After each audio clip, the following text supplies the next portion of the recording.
That one you got me on. I'm not familiar with that one. Well, I mean, they've got a dwindling water supply coming out of that lake. One of the reasons, because the hurricane season was light last season. Why don't they try to manipulate something there, Jerry? That is a darn good question, and that's a great bridge into the next hour, because I believe this is a telltale of HAARP. As you may know, HAARP has been under construction for the last 15 years. They started building it around 1990, and they finished it in 2005. In fact, they probably finished it right around Thanksgiving Day 2005. And it was announced as being completed in March of 2006, just in time for the 2006 hurricane season. Now, remember, 2005 was the worst hurricane season ever. The largest number of named hurricanes, the largest number of Category 4 and 5 hurricanes to make landfall in one season. And the weather forecasters were saying the 2006 season is going to be even worse, and everybody was flipping out. Now, HAARP was supposed to have been completed in 2007, but they pushed it forward and worked round the clock on the thing and got it up and running 2 years early. Now, I believe that's because they needed it to stop the 2006 hurricane season from being devastating.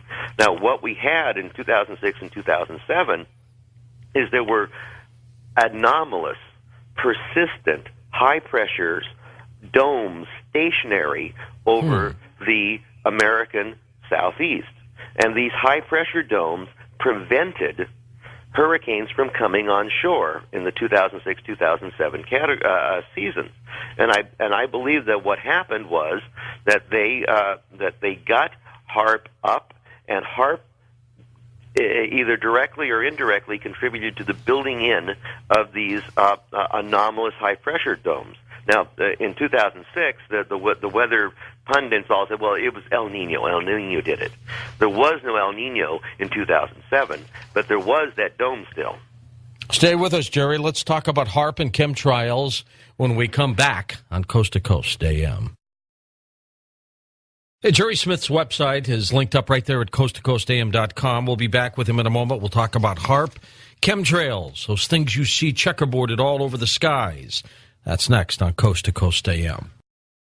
And welcome back. Jerry, let's talk first about chemtrails, and then HAARP. We'll tie them together. These things are all over the place. They're all over the country. You wake up in the morning, the skies are blue. By the afternoon, they look like tic-tac-toe boards all over the place. What's going on? Wow, there's a lot of things going on. And, boy, let me say that I do not... I'm just gone blank. I'm looking for a word here. I do not debunk chemtrails, but I do debunk a lot of chemtrail theories. There is a popular misconception that, at least I think it's a misconception, and I spend in the book Weather Warfare: The Military's Plan to Draft Mother Nature. I spend 100 pages on this subject, and I break the subject down into contrails and chemtrails, or rather contrails and geoengineering. I believe that I can prove that there have been thousands, tens of thousands of intentional atmospheric releases called variations on aerosol operations since the 1950s. Now, one of the theories, I'm sorry, this is a subject that I am so reluctant to get into because it's so easy to be misunderstood. And let me ask you this. Let's do it in the simple terms, first of all. Chemtrails, do you believe they exist or not? Yes. You do? Yes. And again, chemtrails is a phrase I really hate to use because chemtrails implies things about it that I don't think are true.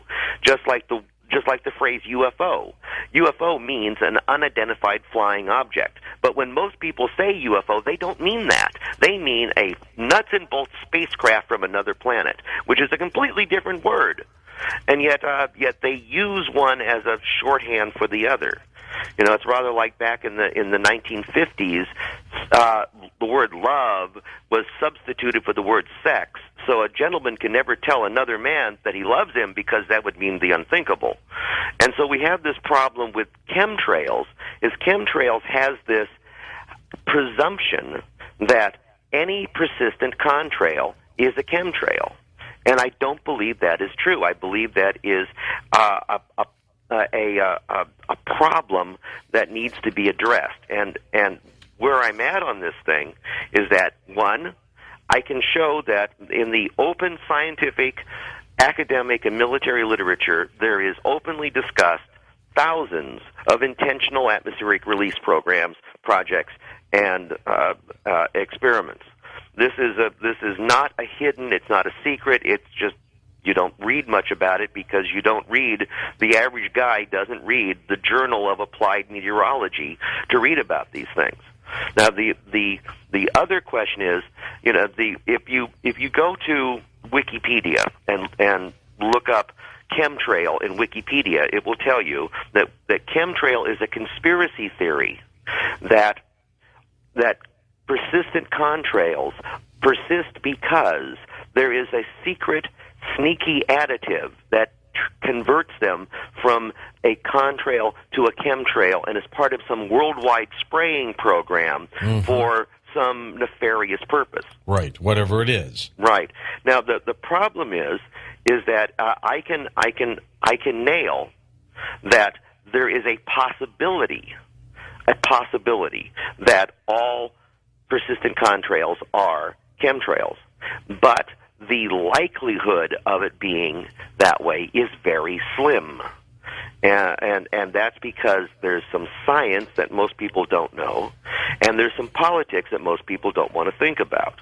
Now, the science on it is we have seen persistent contrails since World War II. They're not brand new.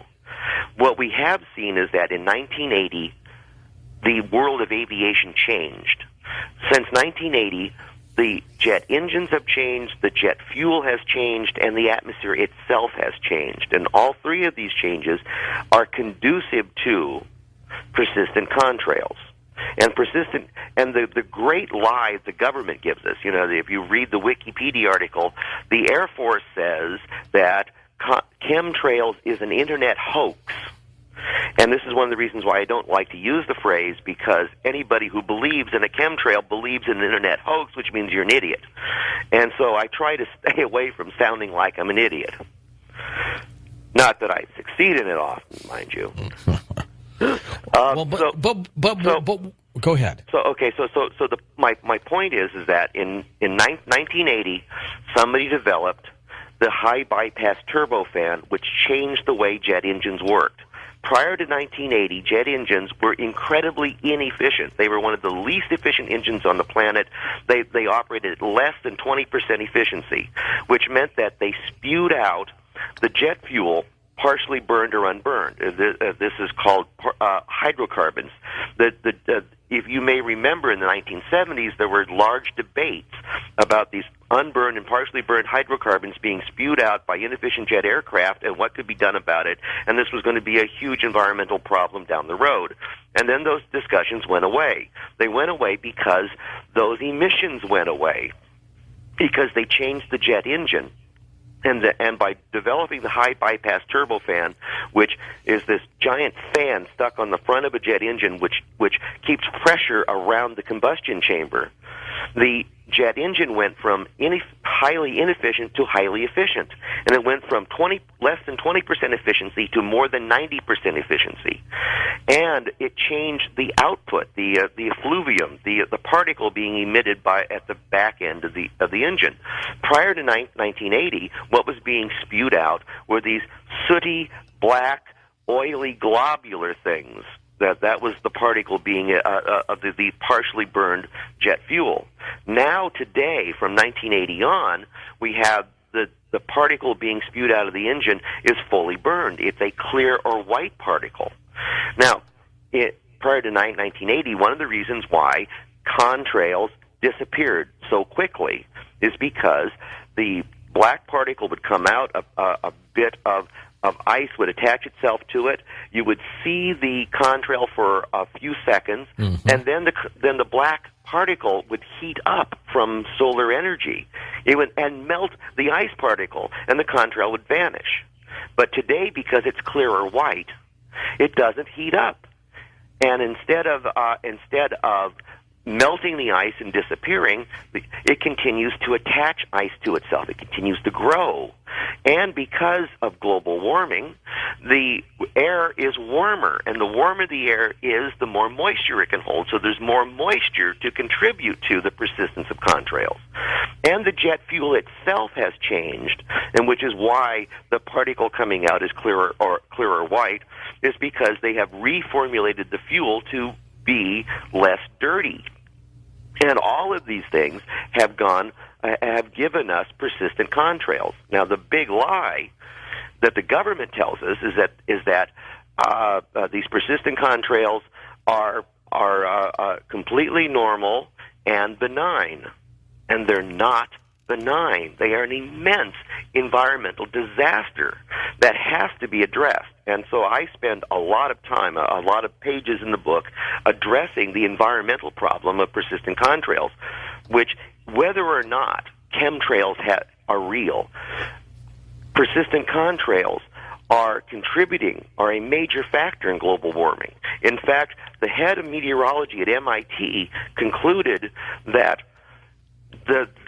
virtually all of the warming seen over North America in the last 20 years could be attributed to persistent contrails, because the persistent contrails hold in the heat at night and reflect back solar energy during the day, so they balance out the diurnal, the difference between day and night. And that is having a profound effect on plants and animals. Now, chemtrails. I said chemtrails are real. Now, the possibility is that what we're seeing here is scientific and military operations that hide behind, or quite literally jointly? above. Well, yes and no. Some of these things are experiments to see if something will work, and some of these things are ongoing operations. They boil down to the broad categories of communications and surveillance. In surveillance, one of the things, and one of the reasons for these tic-tac-toes in odd places. Now, I'm not talking about normal commercial jet aircraft. I'm not talking about American Airlines, Delta, American. I'm talking about military or unmarked, and not talking about normal jet routes, but off-trail events. These are almost certainly part of an ongoing operation. And the most common of these ongoing operations are involved either in creating radio bounce spots or in creating effectively a variation on over-the-horizon radar. One of the technologies being used is a satellite surveillance system where the satellite has trouble picking out the difference between an airplane below it and the ground below the airplane. And so they have developed a technique for making the air more scintillating, for making the sky shinier, so that the satellite can pick out the dark body of the airplane against the shiny sky. That's part of what these chemtrails are, the real chemtrails. Have you noticed, though, Jerry, how people are coming down with this bizarre respiratory ailment that lasts forever? I have indeed. And again, the first major wave of this was in 1998, and this is a key factor in that 1998 was the hottest year on record, which meant that it had the most moisture in the air on record, which is the year that the most people saw chemtrails or persistent contrails. These things play off of each other. Now, there are a number of these technologies being played with, and the arrogance is equal to the ignorance of the scientists playing with these things. And I've read a number of papers on these things. one of the things that I found really amazing while researching this book is that there are thousands of small circulation scientific, academic, and military publications out there. This science is in plain sight, but these are peer-reviewed scientific journals that they only print a couple of hundred copies of, and they go to universities and think tanks and private companies, civilian contractors working on this technology. If you're doing research and getting grant money, you got to convince the guy writing the checks that you're doing good work, which means you have to publish or perish. Sure. So all this stuff is being published, but it's not being published in the LA Times. It's being published in magazines with names like the Journal of Applied Meteorology. And so I quote from hundreds of these scientific papers in these odd little magazines once I discovered that they were there. And so this stuff is very traceable. If this stuff is in the open literature, you can find this stuff, which is what amazed me. Well, I'm concerned that they are spraying something on us, Jerry. I just don't know what it is. Some people theorize that it could be a dumbing down drug. Oh, well, there's a lot of theories out there.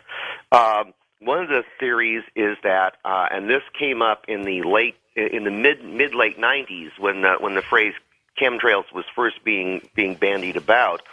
There was this theory that what was going on was that it was completely benign. It was a good thing that the U.S. government was secretly vaccinating us all from possible enemy biological terrorist attacks. Right. I heard that one. Right. Now, the problem with that is on the face of it, it makes a certain degree of sense, and you can back it up with a little bit of paperwork, in that there have indeed been patents granted for airborne aerosol vaccinations.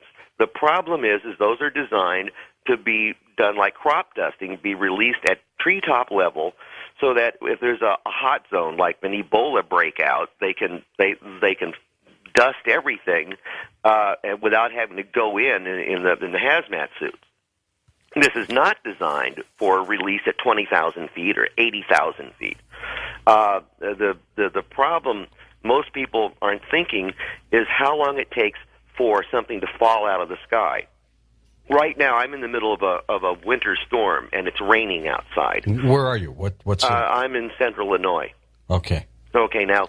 Well, I'm in St. Louis, so... there you go. You're probably getting pretty much the same rain. Yep. Okay. Hasn't stopped.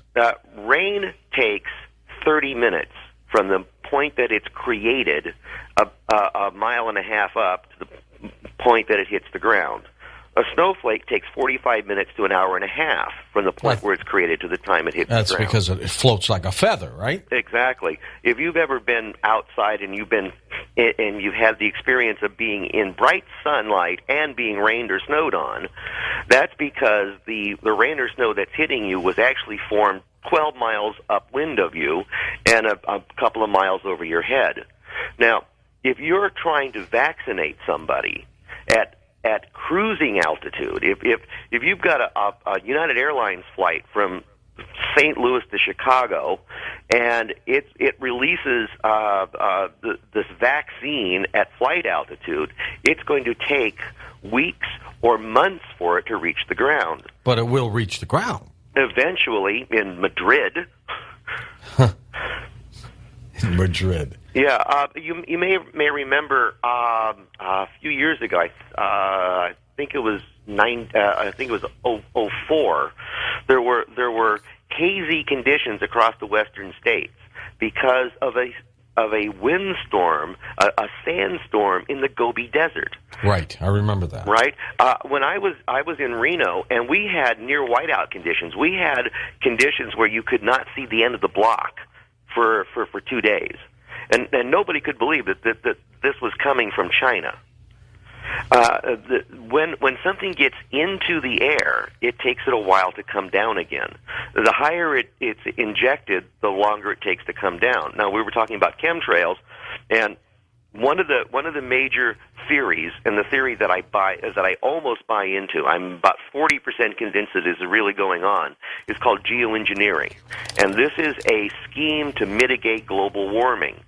And many scientific agencies, major, big-name scientific agencies, have looked at how to solve the global warming problem without having to stop running our SUVs. And this goes back to famed physicist Freeman Dyson, 1979. He suggested that if global warming really were caused by greenhouse gases, it would be very easy to solve, in that the greenhouse gases work like the panes of glass in a greenhouse. They let the solar energy, the sunlight, and the heat in, and then trap it, preventing it from getting back out again. If we just simply make the greenhouse shinier, less solar heat gets in the first place. So he suggested putting shiny dust at the top of the atmosphere to reflect more solar energy back.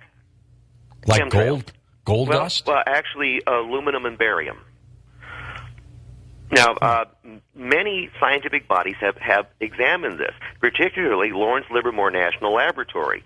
Lawrence Livermore National Laboratory has spent more than 20 years and more than $200 million crunching the numbers on mitigation schemes, and they've come up with a number of ways to mitigate global warming by making the Earth shinier. The Earth's albedo is the measure of how much solar energy is reflected back into space. So they've looked at a number of ways to increase the Earth's albedo. The one I think is absolutely hilarious, but every time I think about it, I get a laugh. They suggested building a fleet of robot sailboats. Oh dear, we're going to a break. Robot sailboats, we'll talk about that, and HAARP when we come back. We're going to take your phone calls next hour with Jerry Smith. I'll be back with him. We'll continue to talk about these robot sailboats on Coast to Coast AM. Jerry, you piqued my interest. Robotic sailboats? Right. Now, this was actually proposed to President George Bush at a closed-door meeting in the White House a couple of years ago, in which Lawrence Livermore scientists proposed building a fleet of robot sailboats powered by solar collectors, run by computers, that would have onboard solar-powered fog generators. And they would sail back and forth across the world's oceans outside of normal shipping lanes and turn the Earth's oceans into a billowy, shiny blanket to increase the Earth's albedo and save us from global warming. Now, Lawrence Livermore, as I said, has spent 20 years and more than $200 million crunching numbers on idiotic schemes like that. Now, the one they favored, the one they came out and promoted heavily, in fact, Edward Teller, the father of the hydrogen bomb, who was the associate director of Lawrence Livermore, proposed this himself at a conference on upcoming global catastrophes, and wrote an article on it for the Wall Street Journal, in which he proposed putting up a sunscreen to save the Earth. And the sunscreen is, quite literally, chemtrails, injecting shiny dust into the very top of the atmosphere to reflect back solar energy. Now, there have been a number of scientific bodies that have examined this and said, my gosh, that would work. We have the power to do this, such as SRI, Stanford Research Institute. And every organization that has looked at this thing has said, there's a problem here. The legal and environmental hurdles would be so high, we could never do this and tell anybody about it. And that's where the paper trail ends. In fact, at Stanford, there's the law college has a monthly magazine, and one of the Lawrence Livermore scientists wrote an article for the law magazine, calling for a global environmental Manhattan Project that would be as big as the Manhattan Project and as secret as the Manhattan Project, to pull off a global spraying program to release these aerosols into the very top of the atmosphere. Now, one of the aspects of this, and this goes back to that earlier conversation we were having about how long it takes for something to reach the ground, is that Lawrence Livermore's numbers on this thing said that if they release them at normal cruising altitude. That if they mix these shiny dust with say jet fuel and ran it out of the jet fuel, doing let's say 400 or 500 miles an hour, right? Right, or put spraying devices on commercial jets and had the jet spray when they were at flight altitude. If they were to do that, it would take a minimum of 3 months if they to reach the ground, and if they did it at the optimum level, which is high in the stratosphere at about the same level that the ozone layer is, well above normal flight cruise levels, it would take 2 or 3 years for these to reach the ground. Now, a number of scientific bodies looked at this geoengineering scheme and went, wait a minute.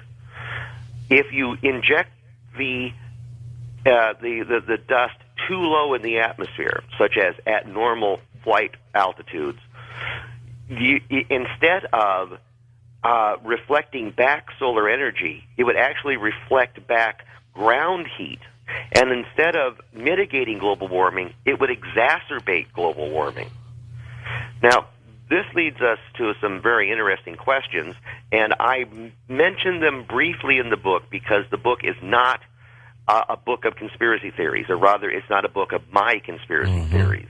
You know, what I did in the book is I tried to round up every conspiracy theory about weather warfare out there on the Internet, and then put what I could prove, and I debunk a few and prove many. Now, but the book is 400 pages of what I can prove, so there was a lot of things that got left out. And one of the things that I could prove was that the many scientific organizations said you could not run it out of commercial jet aircraft, that it would simply be at too low a level and would exacerbate global warming. Now, this made me speculate, and I speculated for a paragraph or two. Could it be that they really have managed to con the world into thinking they need to be saved from global warming, and have really got every jet aircraft in the world running this stuff, which would explain why persistent contrails persist and are really chemtrails? But they know they're doing it too low, and they're really exacerbating global warming, and they're doing this to jack up the heat as a pretext to create a global government to save us from global warming, which they're creating in the first place. That may be even too conspiratorial for me, Jerry. Right. I don't think that's the case. I really don't think it's the case, but it's an interesting speculation. I thought I couldn't pass that up.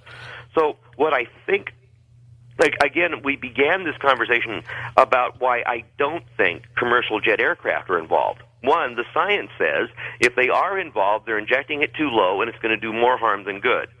Two, we live in the most litigious age in human history. I cannot imagine United Airlines intentionally, knowingly spraying toxic chemicals on their customers. It's just beyond belief. And knowing that if their customers find out about it, they'll sue them out of existence. The only way that commercial airlines, particularly American commercial airlines, Delta, American, United, etc., would be involved in this is either A, Congress passed a law exempting them from any tort, making them immune to being sued, and we know Congress has not passed such a law. Right. Or the President of the United States declares a national emergency and nationalizes the airlines and then orders them to do it. And which hasn't happened either. It certainly doesn't seem to have happened. So the likelihood is that commercial airliners are not doing it. Now, it may well be being done by an independent fleet. And if it is being done, it's being done at above flight level. So what we have here is persistent contrails are a literal smokescreen that they are hiding this operation behind, or rather above. But you've seen the tic-tac-toes, haven't you? Oh, absolutely. Absolutely. The question is, what are they doing with those tic-tac-toes? Who's doing those tic-tac-toes? Are they, the FAA requires that planes don't hit each other, so they have to parallel each other. So planes don't fly all in the same track; they fly next to each other, and so you get these staggered flights, and they can get staggered across a rather substantial area. That seems to me a more logical explanation. But again, the tic-tac-toes can be part of either over-the-horizon radar or a radio communications umbrella being put up. And I give a couple of examples of aerosol operations in which those take place. One was a study done over Santa Monica, California, in the late 1970s, in which you know L.A. And its famous inversion layer that holds the smog in. That's because the atmosphere is layered. It's a layer of cold air setting on top of a layer of warm air, which is setting on top of a layer of cold air, which is setting on top of a layer of warm air, and you can release something into one layer, and it will fall to the bottom of that layer and then set on the boundary of the next layer. And they found that barium works particularly well with this, that you can drop barium into a layer of air and it will spread out and form a nice flat sheet of barium that you can bounce stuff off of, particularly radio waves. And they've been using it to create artificial bounce spots. Artificial ionospheric mirrors is one of the titles for these things. And this has been ongoing now for a couple of decades. This brings us back to our conversation of HAARP. What is HAARP? Right. Let's spend the next 10 minutes or so talking about HAARP. HAARP is the transition point between observation and application. We spent most of the 20th century developing the technology to observe the processes that go on in the sky, and then observing the processes to figure out what the dynamics of the sky are, how the sky works. HAARP was created to take that knowledge of how systems work and put them to use to try to figure out how we could make the atmosphere work for us. This is called atmospheric modification. And this is HAARP is a joint project of the U.S. Air Force and the U.S. Navy. The U.S. Air Force keeps saying, officially has the position, we have no interest in controlling the weather. But they are spending hundreds of millions of dollars in modifying the atmosphere. And the difference is, with modifying the atmosphere, you can do a whole lot more than just controlling the weather.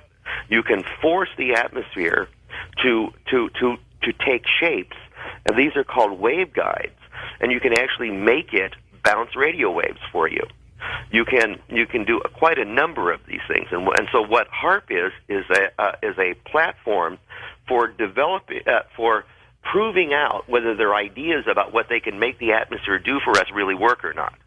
Are you sure it's not a weapon?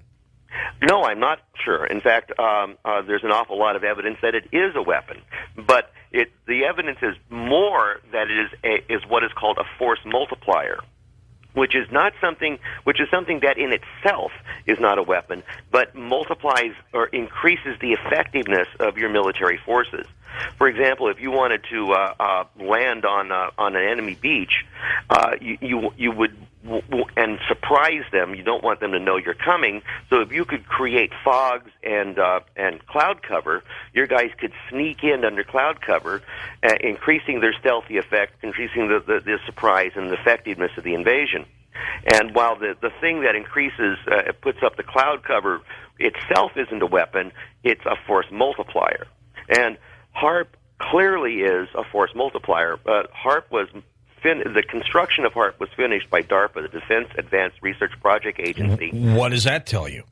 And the agents, in DARPA, there are 8 directorates, there are 8 offices, and the office that got HAARP was the TTO, the Tactical Technology Office, whose primary job is making force multipliers. And the guy who got the project, Dr. Sheldon Z. Meth, you might want to Google him. Dr. Meth worked for 15 years before coming to DARPA. He worked for an organization that I can never remember its name. Its acronym is SIAC. CIA's spelled backwards. Uh-huh. It's the 9th largest defense contractor in the U.S., and while it has many contracts with the DoD, Department of Defense, its primary contracts are with the intelligence community. CIA NSA, etc. He has spent his career making things for the spooks. Now he comes over to DARPA, and at DARPA, when he was given the HARP project, he was working on 3 other projects at the time. 2 were laser projects. One was called Air Laser, and the other was Laser Star, and one was some sort of a munition. And I have never been able to figure out what it is. I've read every word I can get on it, and I simply could not make head nor tail out of what the description described. But it was very interesting. You know, HARP is an acronym. It stands for the High Frequency Active Auroral Research Program. The weird munition that Dr. Meth was working on was also an acronym. It spelled out Mayhem. Mayhem. How about that? Yeah. So it reminds me a little bit of Tesla's ray technology. Yes, very much so.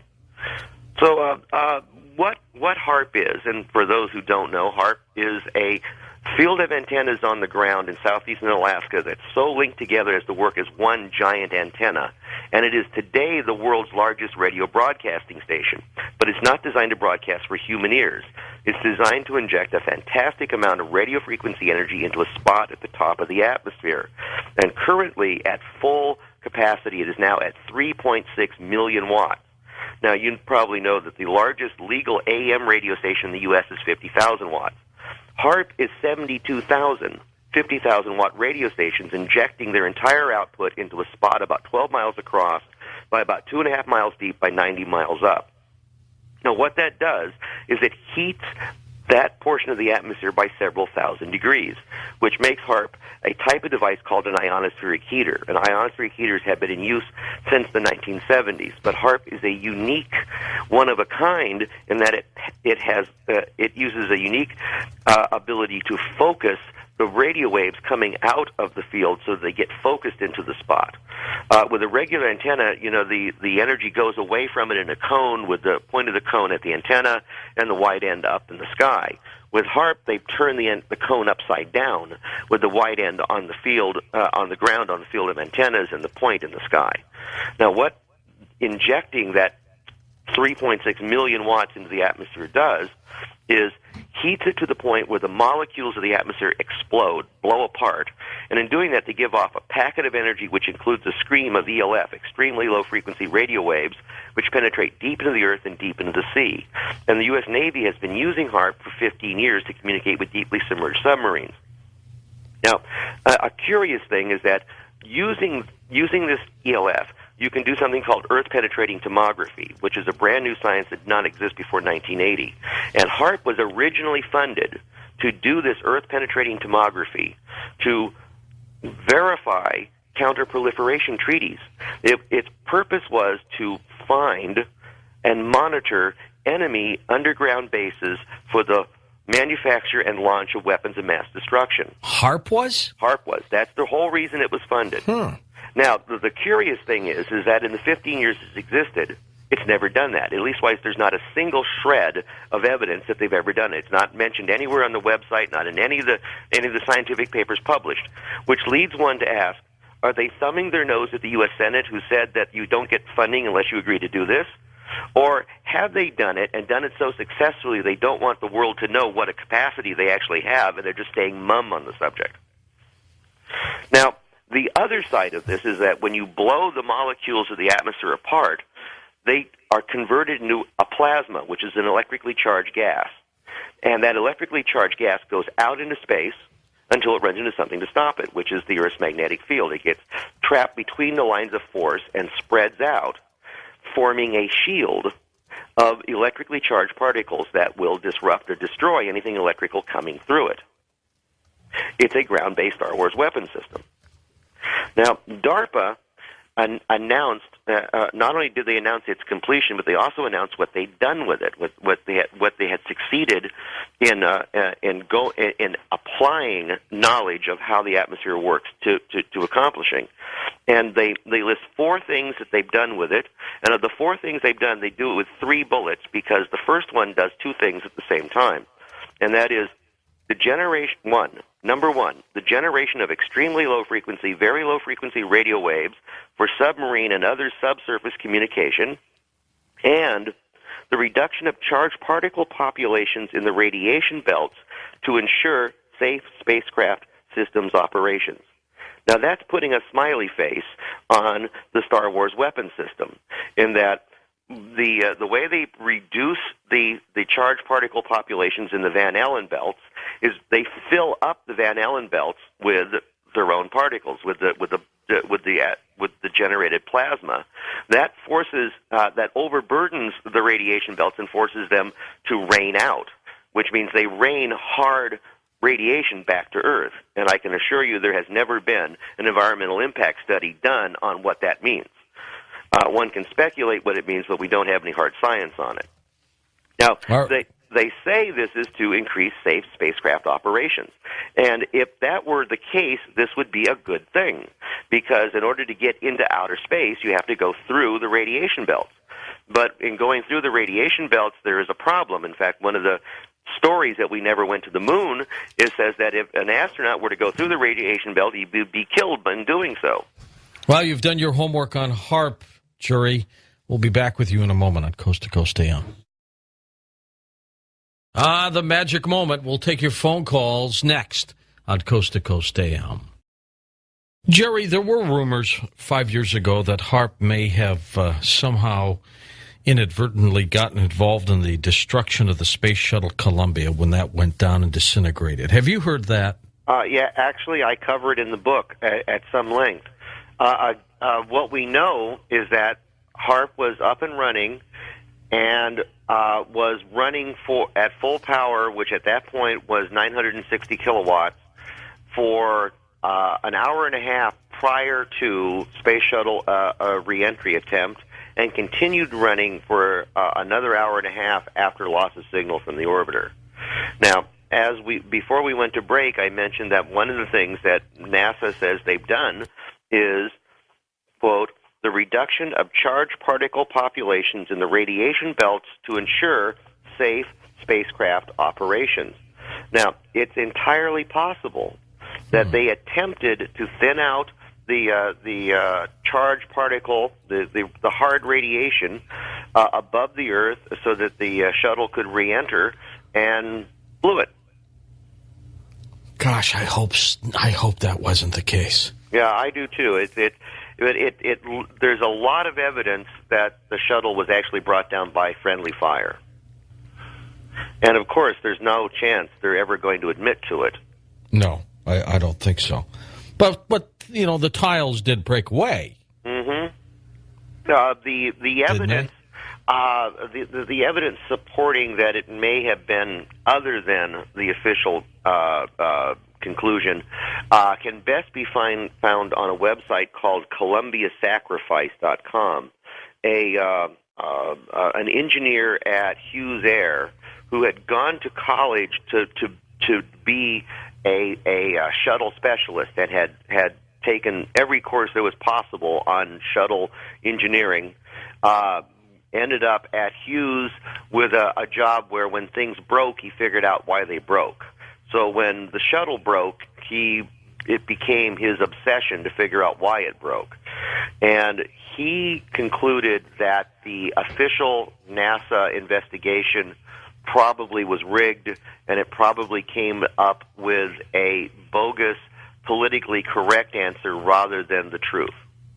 Okay, to the phones we go then. You ready for some calls, Jerry? Absolutely.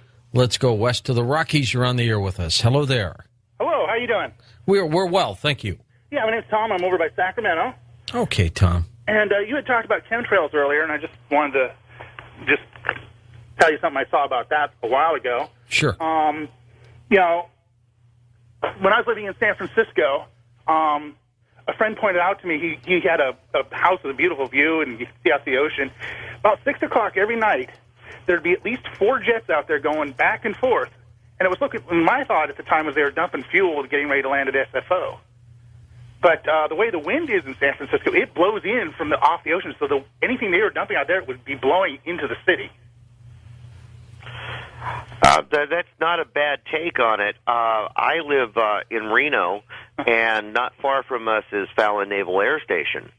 And I have some friends who live right at the end of the Fallon runway, and they have when they go to the doctor screams and pulls his hair and says, "You should be dead."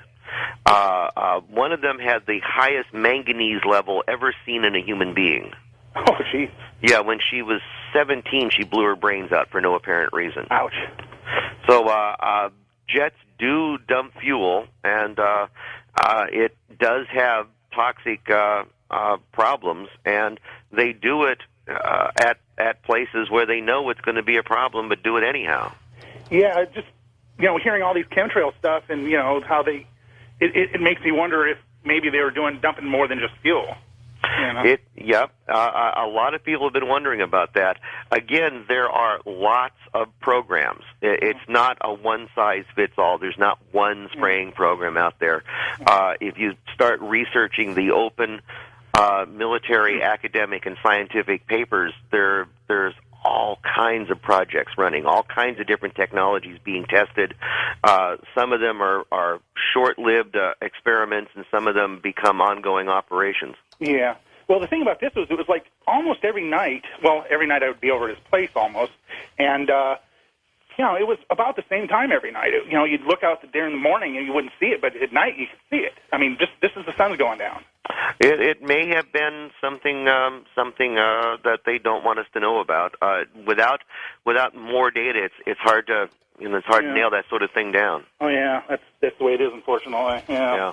It doesn't do you any good to call the tower and ask them. We had a problem with spraying. In fact, I helped Jim Keith write his book, Black Helicopters Over America, Strike Force for the New World Order, and we had a lot of spraying in our area and interviewed a number of people who got sprayed. A friend of mine lived on the Truckee River, and there was about a 4-month period where every 4 or 5 nights a helicopter right at dusk would come down the Truckee River spraying something. And she called every government agency she could think of, and they all said, "Oh no, it wasn't ours. We didn't have anything in the air then." She never did find out who it was. Next up, let's go to our wild card line. You're on with Jerry Smith on Coast to Coast. Hi there. Yeah, is that me? I'm calling from Eugene. Yes, sir. Take it away. Oh, yeah, I wanted to talk about the chemtrails. I've observed them since Art Bell, whatever. But anyway, I lived in Duluth up until '99, and then I moved here to Eugene. And the pattern's the same. It's like plowing a field; they go up and down. Here in Eugene, it's always I've never seen it other than being north and south. Also, there was some mention of the daytime and so on. Part of the reason I called is a number of times last summer in full moon here in Eugene, you could see, the drifting chemtrails, exactly what you typically see. They're kind of, it's almost like a pillow exploding, they were somewhat wiggly and so on. But anyway, slowly crossing right over the full moon, maybe at 2 o'clock in the morning. So they definitely do it at night.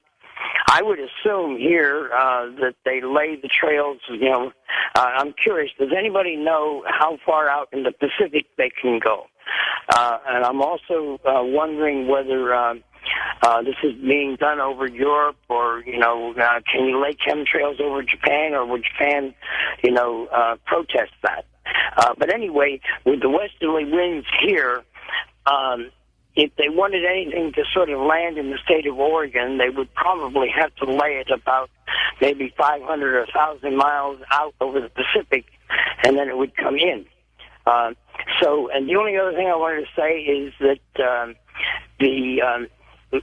when they're doing any metallic particles, anything like that, that can make it interactive with HAARP. I think one of the purposes of the chemtrails is that HAARP, with their mirror and so on, and the mirror effect from the ionosphere, if they have something down here that they can see that's radio reflective a little bit, then they sort of know they're over the West Coast or whatever. So, anyway, chemtrails, I'm quite certain, are interactive with many of the HAARP projects. I mean, HAARP can do about 20 different things. Chemtrails would be one aspect. So, anyway, I'll hang up and listen. Thank you very much. Okay. Many questions there, many comments. You can sort through them, Jerry? There's a lot of stuff there, hard to sort through. I I believe he was mostly describing persistent contrails, and indeed, persistent contrails can take place in day or night. And Eugene being mostly north-south is entirely correct because that is the primary air corridor. It is a major commercial air route. Again, the question is whether or not there's some sneaky additive to make the persistent contrails into chemtrails, or whether they're just, and I say just, with several bags of salt, in that persistent contrails, as I said, are a major environmental problem.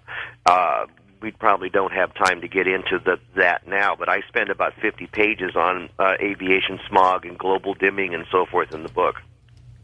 Okay, very good. And also the thought about water, HAARP's ability to pop itself over oceans. That has no restrictions, does it? HAARP is designed to bathe the world in ELF. ELF, extremely low frequency radio waves, are long enough to go around the globe, which is why they thought they could use this to monitor enemy underground bases in Libya and North Korea, because there wasn't a direct line of sight problem. Okay, let's go next to our east of the Rockies line. It's your turn. Hi there. Hello? Yes, sir. Yes, can you hear me? Yeah, I sure can. Okay, I apologize. I'm on a cell phone. Oh, that's all right. Good morning, Mr. Norrie and Mr. Smith. Hello. Hi. God, great show. And crazy times we're living in, huh? Well, thank you. I appreciate your saying it's a great show, because I'm kind of an old man, and this is way past my bedtime. And about the top of the previous hour, I was starting to have trouble focusing my thoughts. Well, you've covered a lot of great points as far as the whole spectrum goes.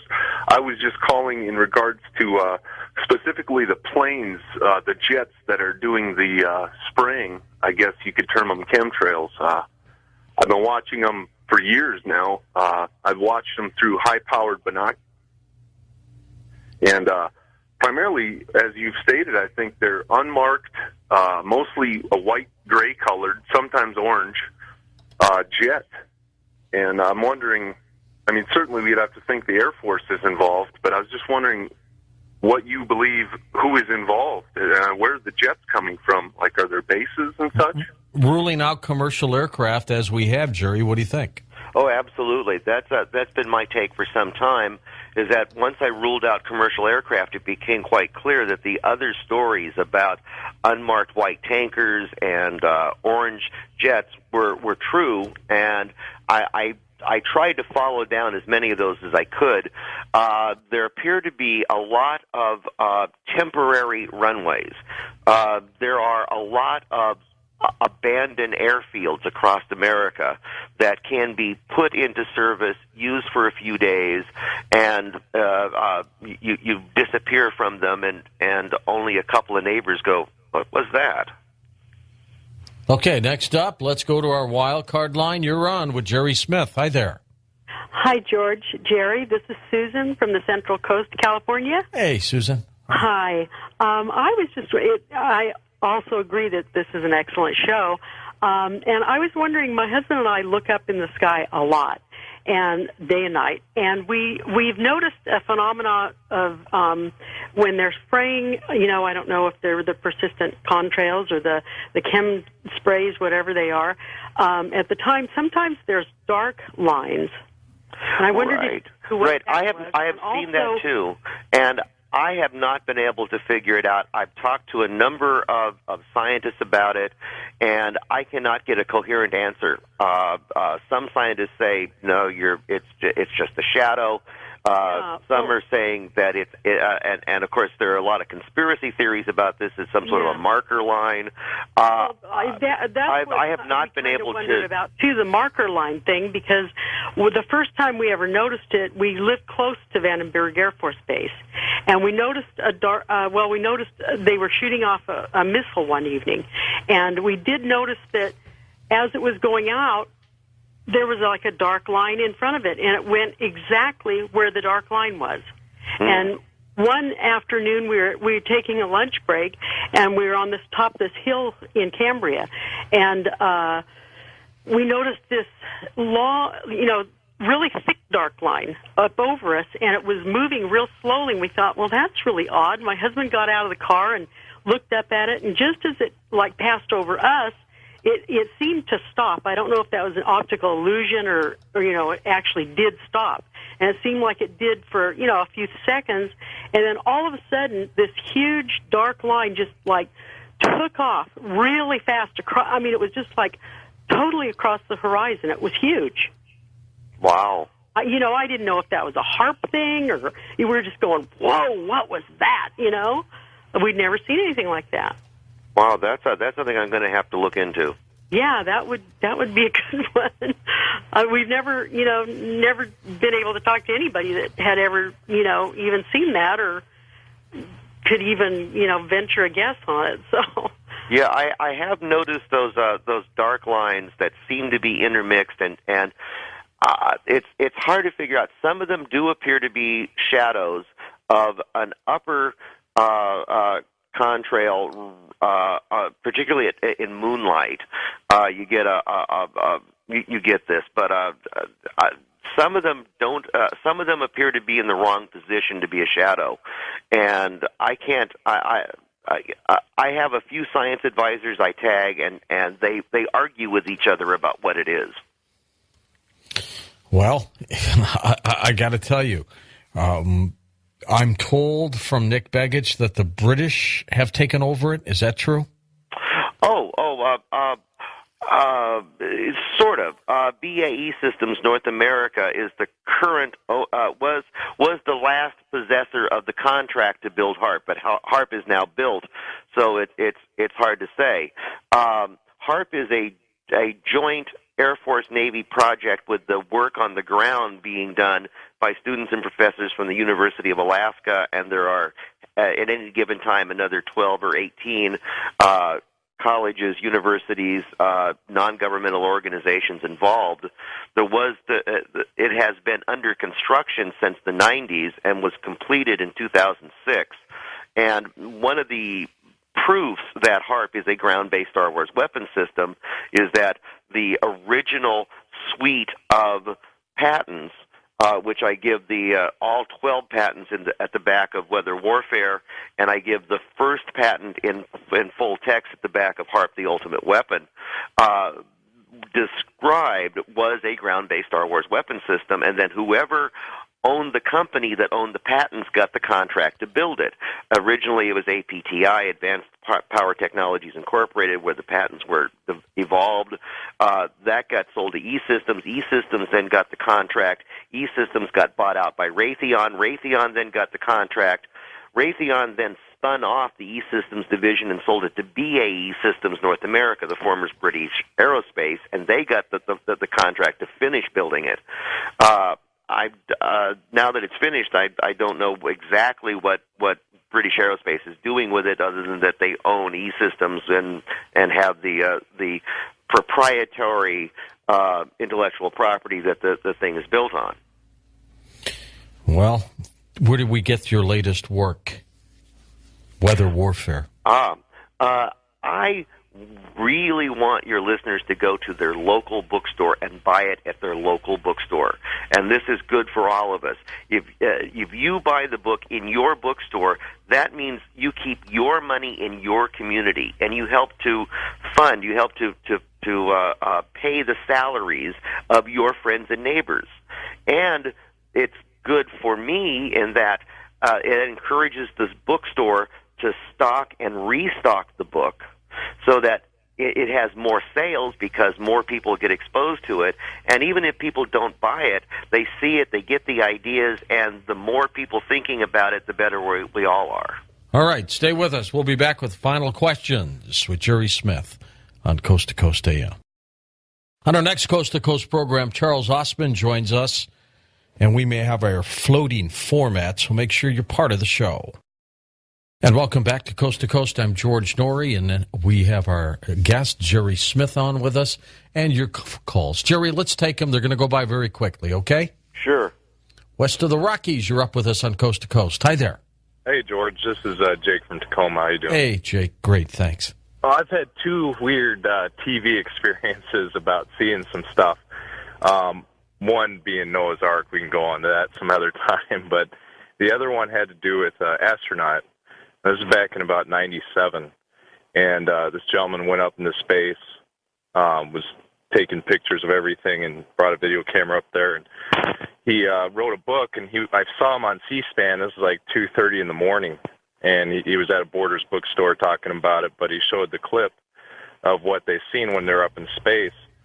And what it was, they were looking at Earth and just kind of talking and floating around and joking and stuff, and someone looked out the window and said, hey, look at that. So they see the camera go out, looked outside, and to the right of where Earth is, they could see 4 small spacecrafts, 2 that look saucer-like and 2 that look square-like, and you could see little lasers shooting in between them, like they were shooting at each other. And one of the saucers went down towards Earth where it was nighttime around the Philippine, China area, and he froze it and said, now watch this, because this is, pretty amazing stuff. And the whole Earth lit up. He said he figured it was about a 300-mile radius over the Philippines. And you see the saucer take off and fly back out to space, and a huge laser beam just missed it and went out into space. And what it was he was talking about the SDI laser and a little bit about the HARP program. And I don't know if you guys have ever heard of SDI laser. Oh, sure. But it was part of the Star Wars program that he ended up finding out that went from, shooting down nuclear missiles to becoming more of a galactic defense. Just wanted to know what your thoughts were on that. I have seen the footage. I'm not sure I really have any thoughts on it because it's the sort of thing that is an interesting head-scratcher standalone, but without more information, it's hard to put it into any sort of context. Right. Well, and you know that there's the sister HARP program in Scandinavia, correct? Well, there is another ionospheric heater in Tromsø, Norway, operated by the Max Planck Institute. It's one of about 20 scattered around the planet. There's half a dozen in the former Soviet Union. There's one at Arecibo. There's a couple of odd things that may be HARP-related going up in the Arctic region. There's a new field being built at Greenland that is getting a little bit of play. And then there is this strange thing around the Arctic Circle called the Superdarn, which doesn't seem to be what it's designed, what they say it's about. And then, of course, there's stuff down in the Alice Springs area of Australia. So there's a lot of peculiar EM electromagnetic technologies being developed and sited around the planet. Okay. Well, thank you, sir. Okay, you're welcome. Wildcard line, you're up with us. Hi there. Hello, is this me? Me? Go ahead. Yes, sir. Hi. Thank you for taking my call. My name is Charlie. I'm calling from Miami. Hey, Charlie. Earlier you mentioned about the aluminum and barium particles that possibly they're reflecting sunlight. Exactly. Well, why don't they use big mylar balloons filled with helium to reflect sunlight? There would be no damage. Well, they have floated a number of mirror ideas. One of the ideas that Lawrence Livermore and a couple of other scientific bodies have gotten very big behind is space mirrors, is putting up mirrors outside the atmosphere in outer space that would reflect back solar energy. This was one of the mitigation schemes that the U.S. approached the IPCC with last year. Indeed, you may remember about this time last year, the first of several installments of the IPCC, the Intergovernmental Panel on Climate Change report, came out, and just before it came out, the U.S.'s response, the critique to it, was leaked to the British press, and one of the British newspapers had an article dismissing the U.S. response as U.S. response to global warming, smoke and giant space mirrors. Smoke, of course, being chemtrails, the release of atmospheric particles, and then giant space mirrors being the other side of it. And those were the two major mitigation schemes. And the U.S. had tried to convince the IPCC to include mitigation in its report, and the IPCC, being a UN bureaucracy run by agenda-driven scientists, had no truck with that and insisted on the emissions reduction scheme that is their center point. The balloons will be a lot less expensive. Well, there were a lot of things that they crunched numbers on. One of which was using naval ship cannons to fire canisters full of dust into the atmosphere. Another was using helium balloons, not as mirrors, but as helium balloons to lift dust high enough in the atmosphere to release. Okay, thanks for that call. First-time caller line, you're up with us on Coast to Coast. Hi there. Hi, this is Mike from Concord, California. Hi, Mike. Thanks for calling. I was curious about two things. One, how does radar reports tie in to tracking the planes with the chemtrails?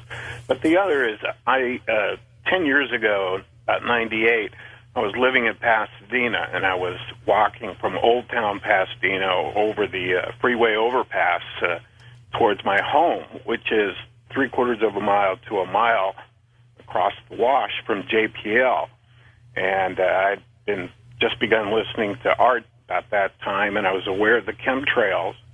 And they were laying, I was astonished to look up, and there they were laying the tic-tac-toe crisscross patterns slowly but surely, and it must have been 3 or 4 planes, hugely high altitude.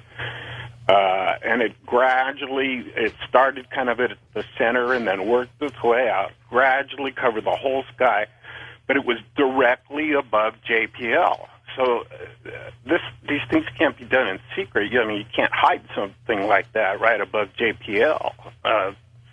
So I'm wondering, what's the official reaction to that? Well, the official reaction is that chemtrails are internet hoax, and if you believe in them, you're an idiot.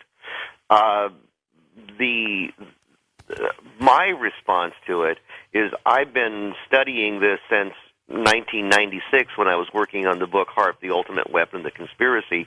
I spent the entire summer of 1996 lying in a lawn chair in my garden looking up, and this is in Reno, Nevada, where we had beautiful, brilliant blue skies in the morning, and watching the tic-tac-toe be laid and seeing that instead of the contrails dissipating like they used to in my youth, they just stayed there for hour after hour, and by late afternoon, the sky was a pearly white opalescence. And on the 5 o'clock news, the newsman would say, "Another gorgeous day with no clouds." And I look out the sky, and the sky is white. And I'm thinking, you don't get white sky with no clouds. What the heck is this guy smoking? They must be lying to us about something, or he's just a complete idiot. I have, as I said in the second hour, I have concluded that there are several operations going on. There is the possibility of geoengineering to mitigate. The possibility is not proven, but there certainly has been an awful lot of scientific investigation of the possibilities. There are certainly atmospheric release programs, and the atmospheric release programs are well documented in the open literature. And then there is the problem of persistent contrails, which, whether they are chemtrails or not, they are a problem. They are causing global dimming, or they may be associated with global dimming. They may be causing global warming. They certainly are causing heating over North America and Western Europe.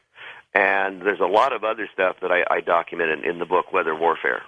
Well, officials in the government must be aware of this when it's happening directly over JPL. I mean, that's all there was. There's no internet hoax there. Directly over JPL. Well, the response is that you're looking at normal contrails. That's the official response. But not wade into TikTok. So, I grew up in Southern California when they were, starting all of the tests and breaking the sound barrier at the first time, in the 60s and stuff. And, I remember watching, a plane or two, and I've seen it dozens of millions of times since then, laying one line across the sky. But this official tic-tac-toe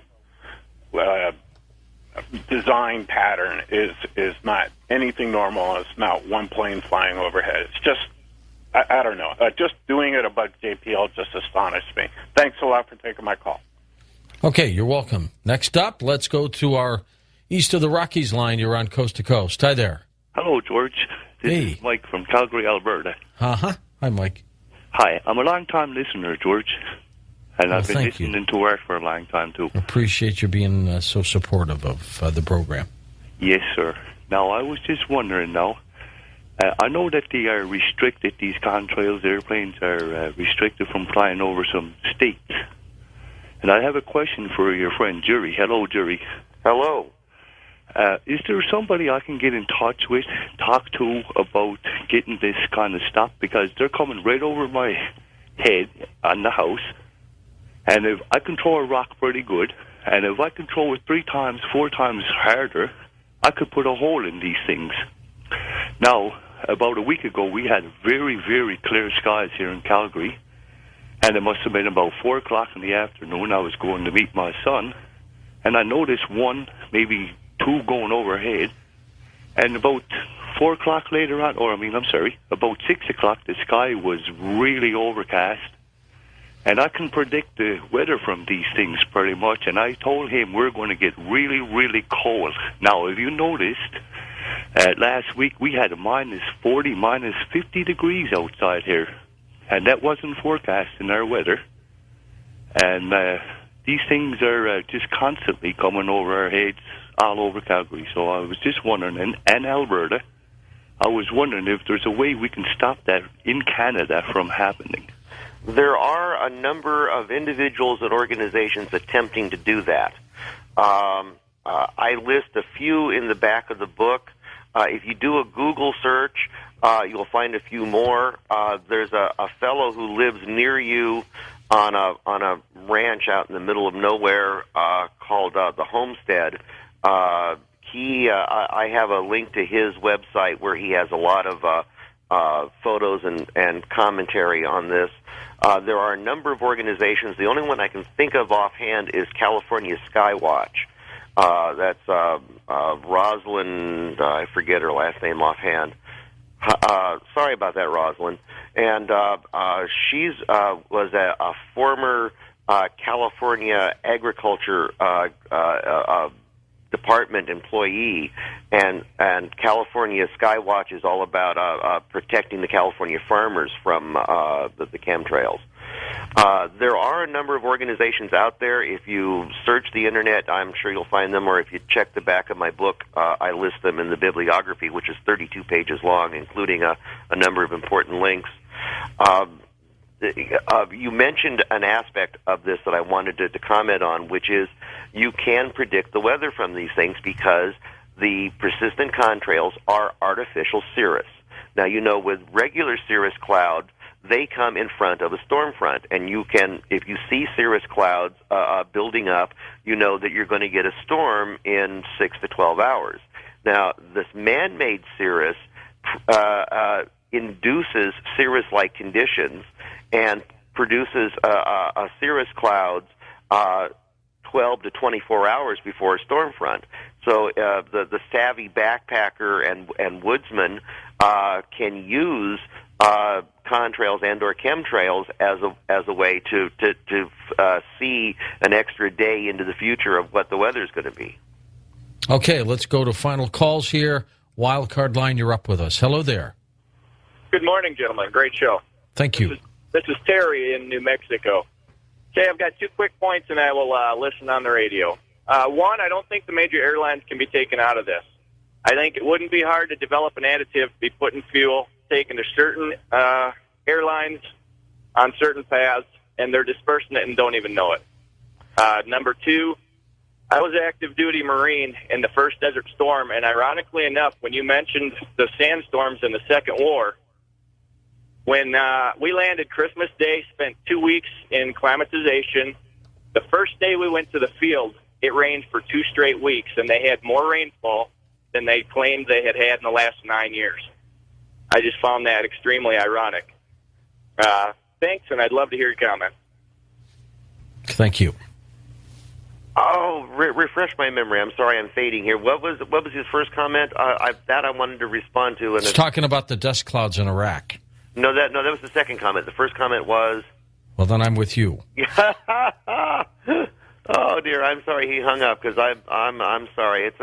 It's way past my bedtime. Sorry. Well, comment on the first one. Well, that's the one I can't remember. The dust clouds in Iraq. I'm lost. You're gone. Yeah, I am. I'm You're floating. You got 2 more minutes. Stay up there. Slap you in the head there.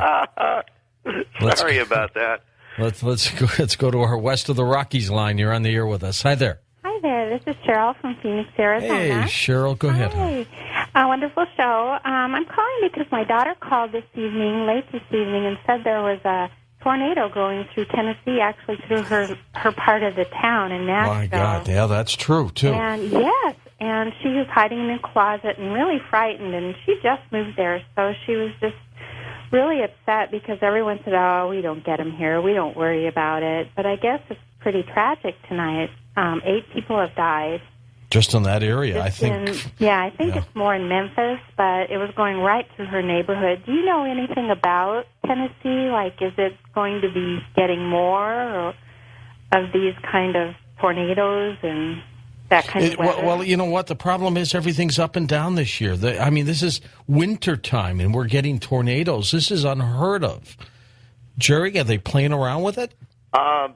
A major scientific magazine, I forget which one now, it was either Science or Scientific American, in 2002, in an article, noted that in 2000 there was a dogleg in the jet stream immediately above the HAARP site, which resulted in a swarm of out-of-season tornadoes in Florida.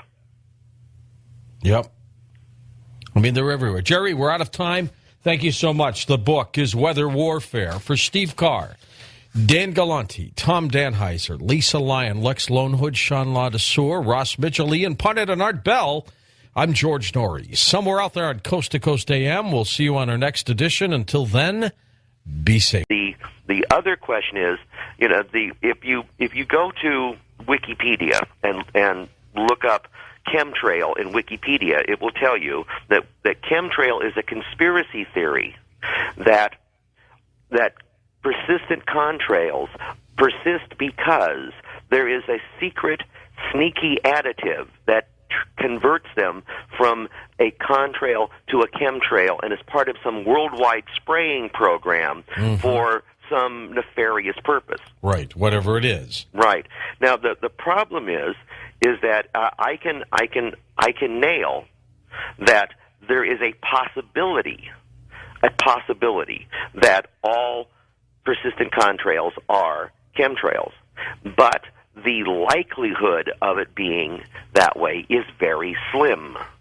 And that's because there's some science that most people don't know, and there's some politics that most people don't want to think about. Now, the science on it is we have seen persistent contrails since World War II. They're not brand new. What we have seen is that in 1980, the world of aviation changed. Since 1980, the jet engines have changed, the jet fuel has changed, and the atmosphere itself has changed. And all 3 of these changes are conducive to persistent contrails. And the great lies the government gives us, if you read the Wikipedia article, the Air Force says that chemtrails is an internet hoax. And this is one of the reasons why I don't like to use the phrase, because anybody who believes in a chemtrail believes in an internet hoax, which means you're an idiot. And so I try to stay away from sounding like I'm an idiot. Not that I succeed in it often, mind you. Go ahead. So my point is that in 1980, somebody developed the high bypass turbofan, which changed the way jet engines worked. Prior to 1980, jet engines were incredibly inefficient. They were one of the least efficient engines on the planet. They operated at less than 20% efficiency, which meant that they spewed out the jet fuel partially burned or unburned. This is called hydrocarbons. If you may remember, in the 1970s, there were large debates about these unburned and partially burned hydrocarbons being spewed out by inefficient jet aircraft and what could be done about it. And this was going to be a huge environmental problem down the road. And then those discussions went away. They went away because those emissions went away, because they changed the jet engine. And by developing the high bypass, there's a lot of things going on. And, boy, let me say that I do not, I'm just gone blank. I'm looking for a word here. I do not debunk chemtrails, but I do debunk a lot of chemtrail theories. There is a popular misconception that, at least I think it's a misconception, and I spend in the book Weather Warfare, the Military's Plan to Draft Mother Nature, I spend 100 pages on this subject, and I break the subject down into contrails and chemtrails, or rather contrails and geoengineering. I believe that I can prove that there have been thousands, tens of thousands of intentional atmospheric releases called variations on aerosol operations since the 1950s. Now, one of the theories, I'm sorry, this is a subject that I am so reluctant to get into because it's so easy to be misunderstood. And well, let me ask you this. Let's do it in the simple terms, first of all. Chemtrails, do you believe they exist or not? Yes. You do? Yes. And again, chemtrails is a phrase I really hate to use because chemtrails implies things about it that I don't think are true. Just like the phrase UFO. UFO means an unidentified flying object. But when most people say UFO, they don't mean that. They mean a nuts and bolts spacecraft from another planet, which is a completely different word. And yet they use one as a shorthand for the other. You know, it's rather like back in the 1950s, the word love was substituted for the word sex. So a gentleman can never tell another man that he loves him because that would mean the unthinkable. And so we have this problem with chemtrails, is chemtrails has this presumption that any persistent contrail is a chemtrail. And I don't believe that is true. I believe that is a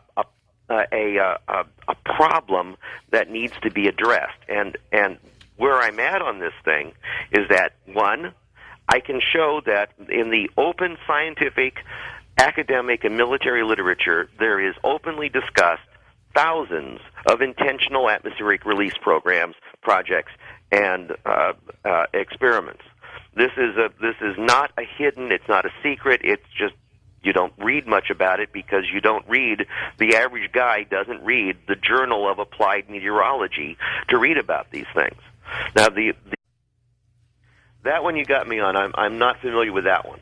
Well, I mean, they've got a dwindling water supply coming out of that lake. One of the reasons, because the hurricane season was light last season.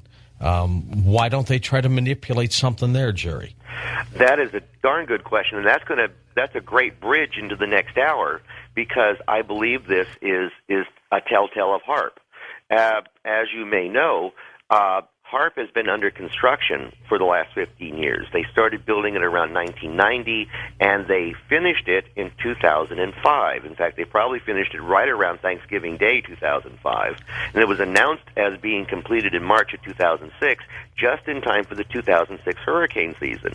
Now, remember, 2005 was the worst hurricane season ever. The largest number of named hurricanes, the largest number of Category 4 and 5 hurricanes to make landfall in one season.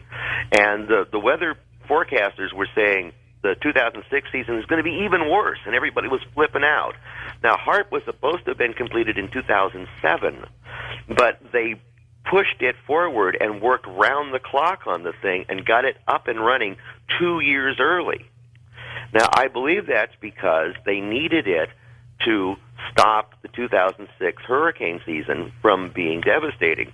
Now, what we had in 2006 and 2007 is there were anomalous, persistent, high-pressure domes stationary over the American Southeast.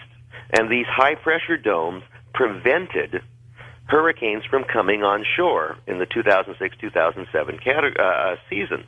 And I believe that what happened was that they got HARP up, and HARP either directly or indirectly contributed to the building in of these anomalous high-pressure domes. Now, in 2006, the weather pundits all said, well, it was El Nino. El Nino did it. There was no El Nino in 2007, but there was that dome still. Stay with us, Jerry. Let's talk about HARP and chemtrails when we come back on Coast to Coast AM. Hey, Jerry Smith's website is linked up right there at coasttocoastam.com. We'll be back with him in a moment. We'll talk about HARP, chemtrails, those things you see checkerboarded all over the skies. That's next on Coast to Coast AM. And welcome back. Jerry, let's talk first about chemtrails and then HARP. We'll tie them together.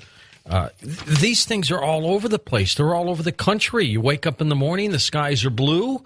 By the afternoon, they look like tic-tac-toe boards all over the place. What's going on?